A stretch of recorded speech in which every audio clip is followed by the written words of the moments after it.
নমস্কাৰ বন্ধু বান্ধৱীসকল, স্বাগতম জনাইছোঁ দুখীয়াৰ বন্ধু ইউটিউব চেনেললৈ। আশা কৰোঁ সকলোৱে মোৰ ভিডিঅ'বোৰ সম্পূৰ্ণ আৰু শেষলৈকে চাব। এই অসম মুলুকতে থকা অতিকৈ এখন মনোৰম ঠাই, লখিমপুৰ জিলাৰ অন্তৰ্গত লাহন গাঁৱত অৱস্থিত এই মনোৰম ঠাইখনি, যাৰ নাম হৈছে গ্ৰাম্যানুভূতি। এজন প্ৰকৃতিপ্ৰেমী দাদা, সেই দাদাজনৰ হাতৰ পৰশতেই সৃষ্টি হৈছে এই গ্ৰাম্যানুভূতি। এই গ্ৰাম্যানুভূতিৰ স্ৰষ্টাজন হৈছে দিকপল লাহনদা। আৰু সঁচাকৈয়ে আপুনি আপ্লুত হ'ব। এই যি গ্ৰাম্যানুভূতিৰ পৰিৱেশ, আপোনাক আমি কথাৰে বুজাব নোৱাৰিম।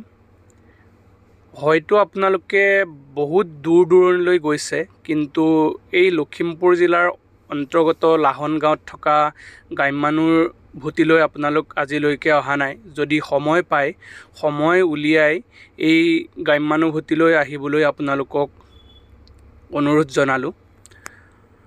বিভিন্ন দেশ বিদেশৰ পৰ্যটকেৰে ভৰি আছে এই গ্ৰাম্যানুভূতি।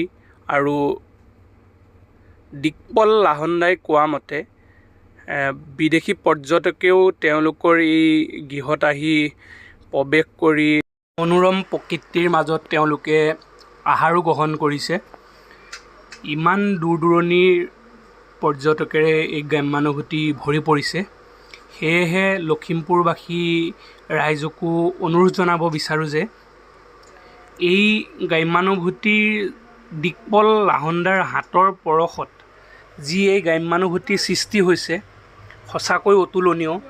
ইয়াক আপোনাৰ ভিডিঅ' যোগেৰে বা কথাৰে বুজাব নোৱাৰি।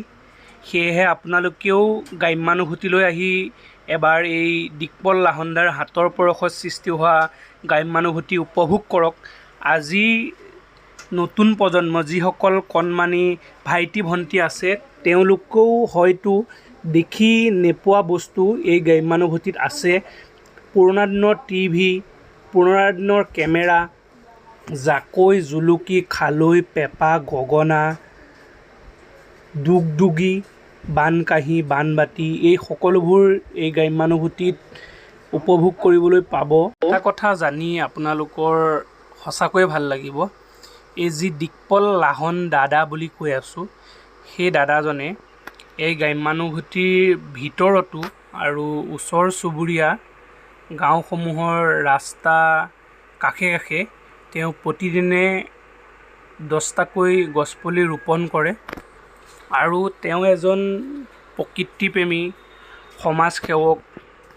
নতুন যুৱ প্ৰজন্মৰ বাবে তেওঁ এজন আদৰ্শ। আৰু লখিমপুৰ বিভিন্ন মঞ্চত তেওঁক প্ৰকৃতিপ্ৰেমী আৰু সমাজসেৱক হিচাপে সম্বৰ্ধনা জনাই আহিছে। আৰু তেওঁ সঁচাকৈ সমাজৰ হকে কাম কৰি গৈ আছে। যেনেকৈ যাদৱ পায়েং, তেনেকৈয়ে তেওঁ অনুপ্ৰেৰণাৰে দিকপল লাহনদায়ো এনে এখন প্ৰকৃতিপ্ৰেমী গ্ৰাম্যানুভূতিৰ সৃষ্টি কৰিছে। ইয়াক ভিডিঅ'ৰ যোগেৰে কৈ শেষ কৰিব নোৱাৰিম। আহক আপুনিও এই গ্ৰাম্যানুভূতিলৈ। দাদাই ইয়াতে এটা সুন্দৰ পুথিভঁৰালো সাজি উলিয়াইছে, আৰু সময় উলিয়াই আপোনালোকেও পঢ়ি যাব পাৰিব। আৰু দাদাকো উদগনি জনাই উৎসাহিত কৰিব বুলি আশা কৰিলোঁ। ধন্যবাদ।